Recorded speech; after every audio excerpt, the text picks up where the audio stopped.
Selamat bertemu kembali di video struktur aljabar. Kita akan bicara mengenai teorema Lagrange ya. Teorema Lagrange ini akan sangat banyak dipakai untuk melihat struktur dari grup.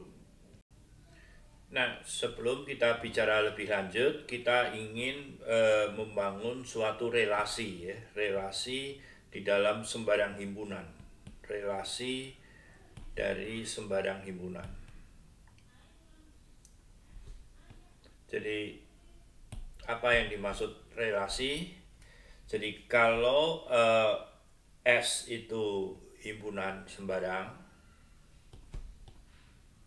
ya, kita bisa mendefinisikan relasi antara elemen ya. Jadi A relasi B, atau nanti ya dengan AB-nya elemen di S ya, kita bisa sembarang. Jadi misalkan kalau S-nya itu adalah seluruh barang di toko,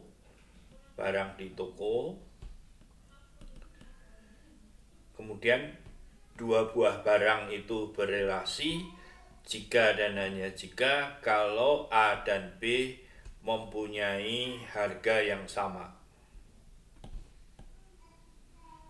Ya, harga yang sama.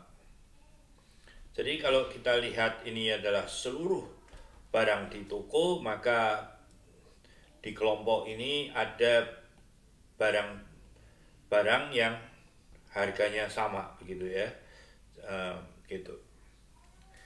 Nah, secara umum relasi yang seperti ini itu yang disebut relasi ekivalen, yaitu relasi yang memenuhi hal sebagai berikut.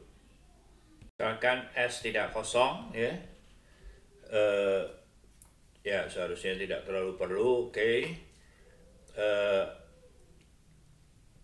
A R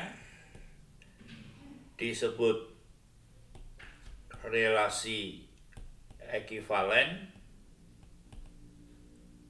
di S jika A setiap elemen A anggota S, A itu berelasi dengan dianya sendiri.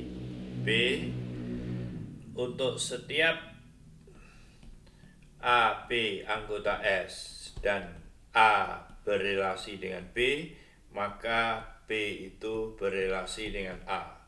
C, untuk setiap ABC anggota S, jika A berelasi B, B berelasi dengan C, maka A itu berelasi dengan C ya.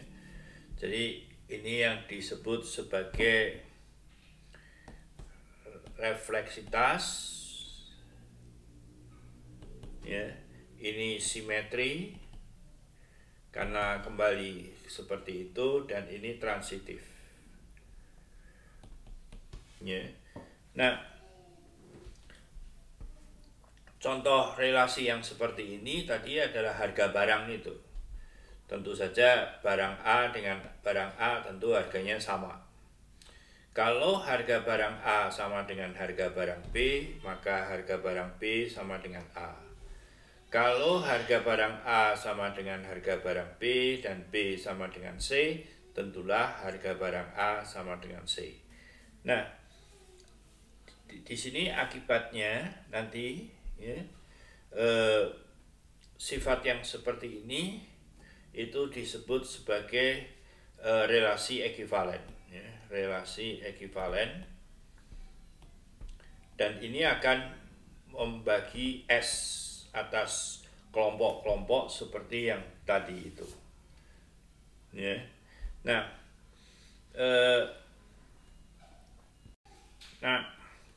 contoh yang lain perhitungan modulo ya. Jadi misalkan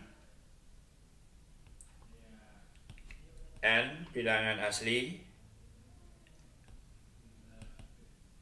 dan N-nya lebih besar 1 ya, mungkin untuk mudahnya ambil contoh 3 saja. Jadi kita akan di Z kita akan mendefinisikan relasi A berelasi B jika B min A itu habis dibagi 3 ya, atau N gitu. Nah, mudah dicek bahwa A berelasi dengan A ya, karena di sini A min A 0, tentu habis dibagi. Kedua, kalau A berelasi dengan B, maka apakah betul B itu berelasi dengan A? Nah, dalam hal ini mudah juga. Kalau A berelasi dengan B, berarti B min A itu habis dibagi N. Ya kan? Nah, tentu saja A min B juga habis dibagi oleh N. Jadi akibatnya di sini B itu berelasi dengan A. Kok ada itunya ya, nulisnya salah ya. Berelasi dengan A. Ketiga, saya kira mudah diuji bahwa A berelasi B, B berelasi dengan C, maka A itu berelasi dengan C. Jadi di sini Z di relasi seperti ini itu relasi ekivalen. Nah, akibatnya apa? Ternyata nanti kita lihat ya, kalau saya ambil unsur sembarang, misalkan katakanlah 0, maka yang di dalam yang berelasi dengan 0 itu ya 3 ya, 6, 9 dan seterusnya. Min 3 juga ya, nanti ke sana juga. Terus saya ambil 1 yang berelasi dengan 1, 4, 7, 10, ini min 2 dan seterusnya ya. Nah, satu lagi adalah kalau saya ambil 2, maka ini 5, 8, 11 ya, ini min 1 dan min 4 dan seterusnya, dia saling berelasi. Nah, kita tidak perlu mengambil tadi, kita ambilkan 0, 1, 2, 3, sudah tidak perlu ada di sini ya.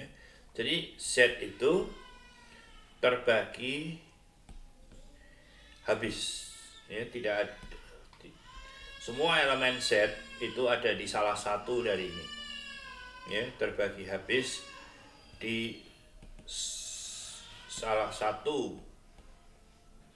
himpunan ya. Jadi memang kalau nantinya saya punya R itu relasi ekivalen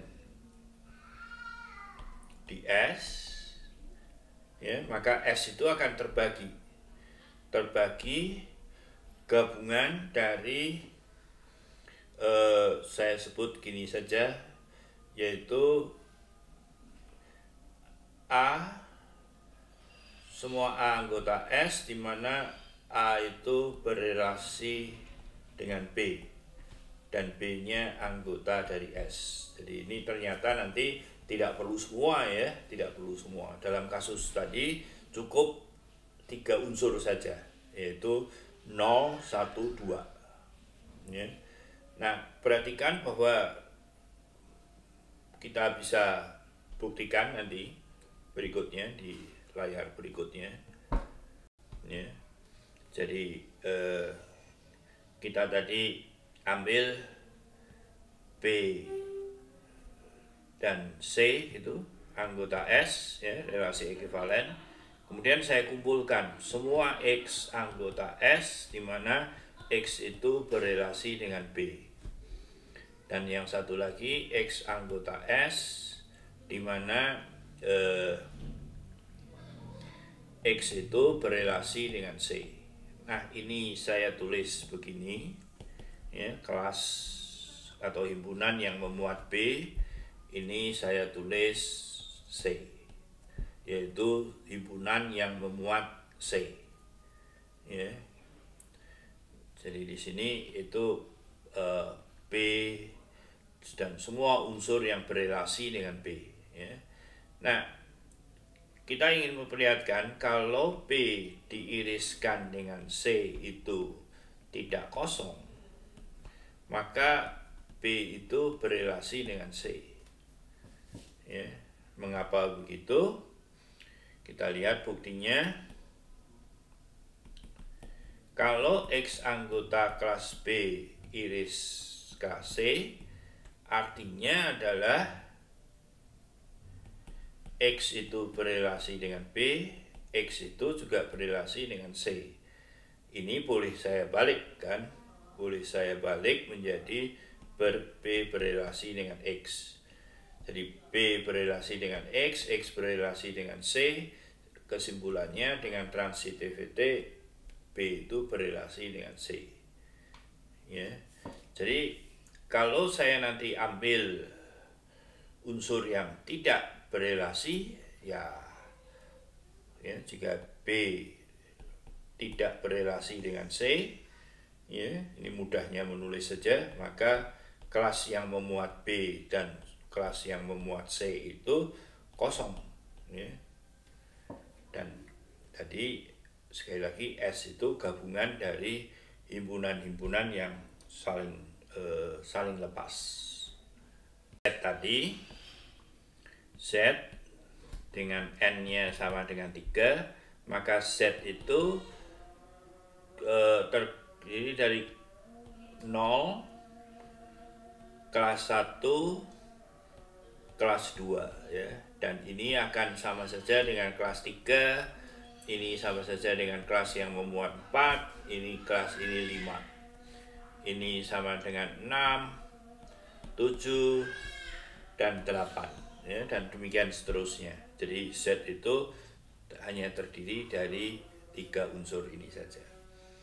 Nah, jadi kita tadi sudah melihat kalau Z dengan operasi plus, kemudian kita punya katakanlah subgroup dari Z itu H, subgrupnya adalah 0, 3, 6, 9, min 3 dan seterusnya. Yang tadi relasi ekivalen habis dibagi 3 itu bisa saja disebut begini. Jadi A berelasi atau R ya, berelasi dengan B. Jadi kalau A dan B nya itu anggota Z, jika A min B itu masuk di H gitu. Ya, jadi tentunya sekarang semua yang berada di H itu berelasi, tetapi tidak hanya itu. Sebagai contoh, katakanlah 1, 4, 7, 10 dan ini min 2 dan seterusnya, itu juga 4 dikurangi 7 walaupun tidak berada di H, selisihnya ada di H ya. Jadi 7 min 4 itu masuk di H. Nah, sekarang dengan cara yang sama, kalau saya punya G grup gitu, kemudian H-nya subgroup,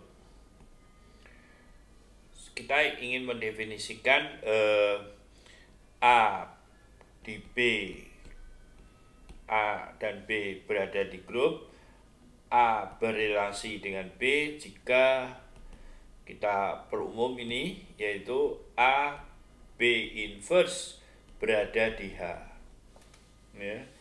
Nah, tentu saja kalau hanya subgroup, semua, jadi untuk setiap A B ada di H, AB inverse itu kan ada di H ya.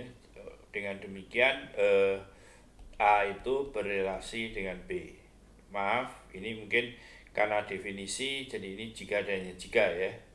Jadi A berelasi dengan B jika dan jika ya. Jadi kalau definisi, walaupun saya menyebutnya jika, maka itu adalah punya makna jika dan jika. Jadi mungkin ada bagusnya saya tambah juga di sini definisi. Ya. Nah, ini eksplorasinya. Kalau AB itu ada di H, tentu dia ada di H. Tetapi seperti tadi di atas, kalau AB itu anggota Q, bisa terjadi AB inverse-nya itu masuk di H, ya, walaupun A dan B-nya tidak masuk di H.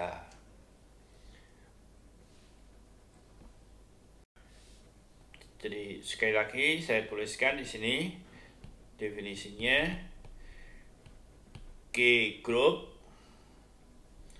hanya subgroup A B anggota Q, A berrelasi dengan B jika ya sekarang sudah definisi, sebenarnya tidak perlu ini, jika saja cukup. AB inverse itu masuk di H. Nah, kita ingin membuktikan bahwa ini relasi ekuivalen, ya. Jadi pertama, jadi perhatikan relasinya itu ada di Q, ya. Kalau A anggota Q, maka kita lihat bahwa A kali A inverse sama dengan E, tentu anggota H karena hanya subgroup. Jadi A berrelasi dengan A.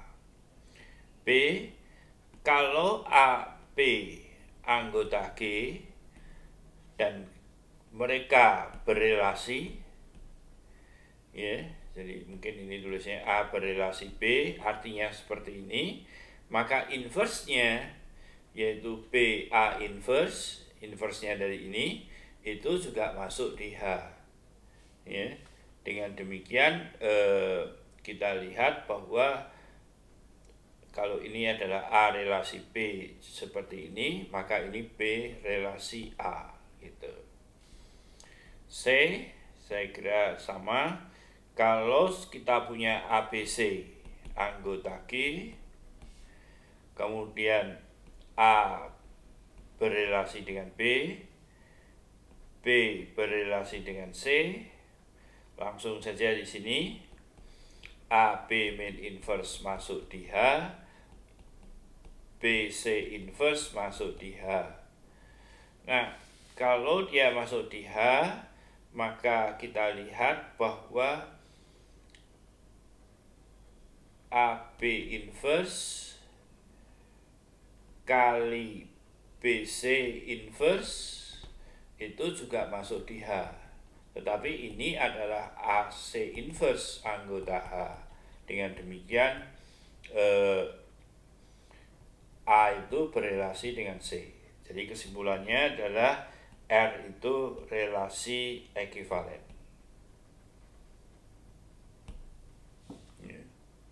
Kita sebelum lanjut, kita lihat bahwa di dalam tadi, kalau saya punya Q group dan H subgroup, begitu. Nah, khususnya tadi kita gunakan di Z, ya, dan H-nya itu adalah 0, 3, 6, min 3, min 6, dan seterusnya. Ini juga dan seterusnya, kan ini juga subgroup, ya. Tetapi di sini ingat operasinya adalah tambah, ya. Jadi tambah tadi kan AB inverse. Jadi mungkin maaf saya ulangin saja. Jadi tadi adalah A B anggota G atau dalam hal ini Z, gitu. Dia berrelasi dengan B jika tadi AB inverse masuk di H. Nah, di dalam Z itu adalah A min B, ya. Jadi B itu adalah inverse dari B terhadap operasinya. Nah, ini harus masuk di H, ya. Jadi akibatnya maka kita akan punya relasi yang ekuivalen tadi. Nah, kemudian sebelum kita lanjut ke bentuk yang abstrak lagi, maka kita akan punya bentuk begini. Jadi nanti akan ada istilahnya A kali H. tetapi di dalam bentuk ini karena H-nya itu adalah atau G-nya itu adalah operasi tambah, maka ini adalah A plus H ya. Nah, jadi kalau A-nya itu ada di H, ya sudah tidak memberikan apa-apa ya. AH itu betul-betul H. Nah, kalau dia tidak masuk, misalkan saja 1 ya, 1 plus H, artinya adalah semua bilangan di sini kita tambah dengan 1, maka kita akan memperoleh 1, 4, 7, dan ini min 2, min 5 begitu. Ya. Nah, jadi satu lagi yaitu satu lagi 2 plus H. Nah, kalau 2 plus H hasilnya menjadi berapa? Ditambah 2 jadi 2, 5, 8, di sini tambah 2 min 1 ya. Ini min 3, min 4. Nah, begitu. Ya. Nah, ini nanti akan kita sebut sebagai kelas dari ini sendiri ya, sama dengan dia sendiri adalah 0 sama saja dengan kelas 3, sama saja dengan kelas 6. Nah, yang ini akan sama dengan kelas berapa? Saya tulis yang di sini kelas 1, kelas 4, kelas 7 dan seterusnya. Sedangkan yang di sini ini akan sama dengan kelas 2, kelas 5 dan seterusnya. Oke. Nah, kalau G itu grup, H itu subgroup, tentu tidak kosong. Kemudian kita akan mendefinisikan begini. Jadi kalau abstrak begini kita pakai operasi kali ya. Jadi kalau G itu anggota H, kita akan mendefinisikan katakanlah GH gitu. GH itu apa? Yaitu semua elemen G dikalikan elemen H, H-nya ada di H. Tentu ini tidak harus sama dengan H ya. Jadi perhatikan, jika G-nya ada di H, tentu saja karena dia subgroup, hasil kali G yang ada di H dan H ada di H, ya tentu dia masuk di H ya. Jadi ini Anda bisa uji bahwa GH ini akan sama dengan H. Ya. Nah, secara umum kalau G-nya tidak berada di H, ya, jadi G-nya tidak masuk di H, kita akan mendefinisikan G itu adalah GH begitu. Ya. Nah, ini yang disebut sebagai koset kiri. Nah, Anda tentu bisa menduga bahwa akan ada koset kanan ya. Nah, dengan koset kiri ini kita akan memperlihatkan bahwa mereka itu saling lepas ya. Jadi kalau misalkan ada, jadi misal G1H ya, itu diiriskan G dengan G2H itu tidak kosong, kita akan membuktikan bahwa pada akhirnya mereka sama ya.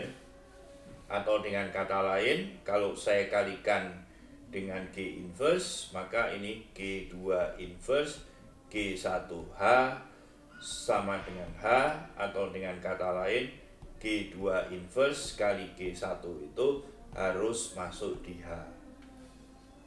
Oke.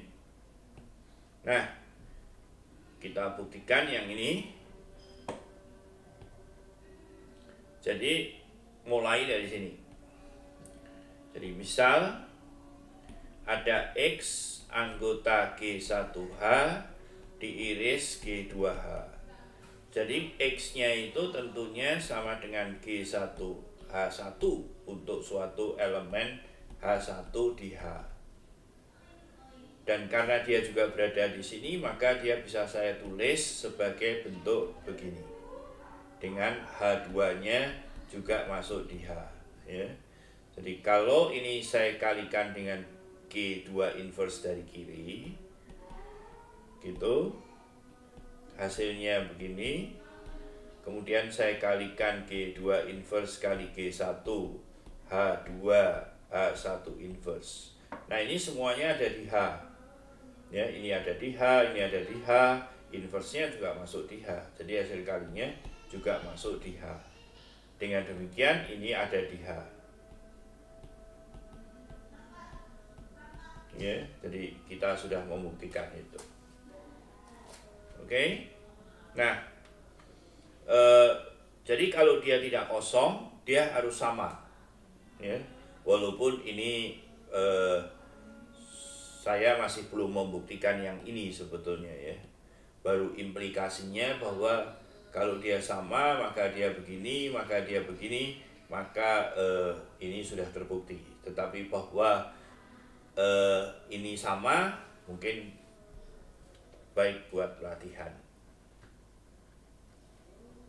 G itu bisa ditulis sebagai H gabung dengan G1H gabung dengan G2H, ya, sampai semuanya beda, katakanlah GKH gitu, gabung, ya. Nah, kita ingin memperlihatkan bahwa mereka itu sama banyaknya semua ini, ya. Jadi kita definisikan pemetaan V dari H ke G1H.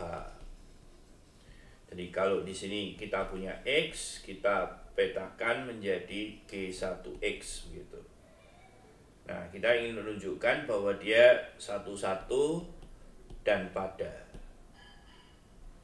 Untuk mendefinisikan satu-satu, ya, untuk satu-satu, misal Vx1 sama dengan Vx2. Artinya adalah G1X1 sama dengan G1X2. Nah, kemudian kita ingin dengan karena dia grup, kita bisa melakukan perkalian G1 inverse dari kiri, ya, kalikan dengan G1 inverse, maka kita akan memperoleh X1 sama dengan X2. Jadi dia sudah satu-satu. Nah, untuk padanya, untuk pada, ambil Y sama dengan Y di G1H. Ya, kita akan mencari X sehingga V dari X itu sama dengan Y. Ya, nah, jadi caranya mana? Ya, kita ambil saja X-nya itu adalah G1 inverse Y. Ya, ambil. Nah, kita hitung aja peta dari X itu adalah G1 kali G1 inverse Y sama dengan Y, ya. Nah, dengan demikian kita sudah memperlihatkan bahwa V itu pada. Nah, sebetulnya kembali ke yang atas tadi, nah, saya sudah memperlihatkan bahwa ini dengan ini sama, ini dengan ini sama. Sebetulnya untuk membuktikan bahwa ini sama mudah, ya. Jadi kita lihat bahwa G itu terbagi pada elemen yang ini sama banyaknya semua, ya. Nah, dengan demikian bahwa banyaknya elemen G dibagi dengan banyaknya elemen H itu sebanyak berapa ini? 1, 2, 3, K plus 1 ya. Nah, jadi dari sini kita peroleh teorema Lagrange yang mengatakan bahwa banyaknya unsur H itu akan membagi banyaknya unsur G ya, atau istilahnya order dari H akan membagi order dari G. Jadi mungkin baiknya saya tuliskan ya, teorema Lagrange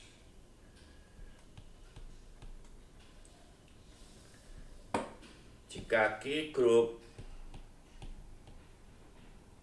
dan H itu subgrup, tentu tidak kosong ya, maka order dari H itu akan membagi order dari G. Nah, sekarang kalau kita punya G itu ordernya katakanlah P prime ya, jadi banyaknya unsur dari G itu prime. Nah, kemudian kita bentuk subgroup ya, kita bentuk subgroup katakanlah dengan cara mengambil begini, G anggota G dan H-nya itu adalah dibangun oleh G ya, G kuadrat, G pangkat 3 sampai katakanlah GK itu pasti harus balik ke E ya, karena dia grupnya hingga, jadi ini tidak mungkin akan terus ya, pasti berhenti. Nah, dalam hal ini grup H itu punya order 1, 2, K ya, sebanyak K. Oke. Nah, menurut Lagrange order dari H itu harus membagi order dari G. Tapi ini banyaknya unsur adalah ordernya prima dan ini K ya. Dalam hal ini hanya mungkin kalau K-nya itu 1 atau P. K-nya 1 itu terjadi kalau G-nya sama dengan E. Dalam hal yang lain ya,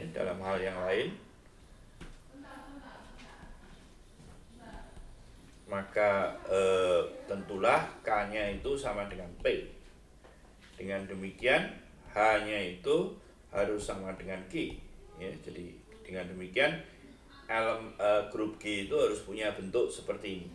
Ada satu unsur yang membangun semua elemen dari G. Dengan kata lain, G-nya itu adalah siklis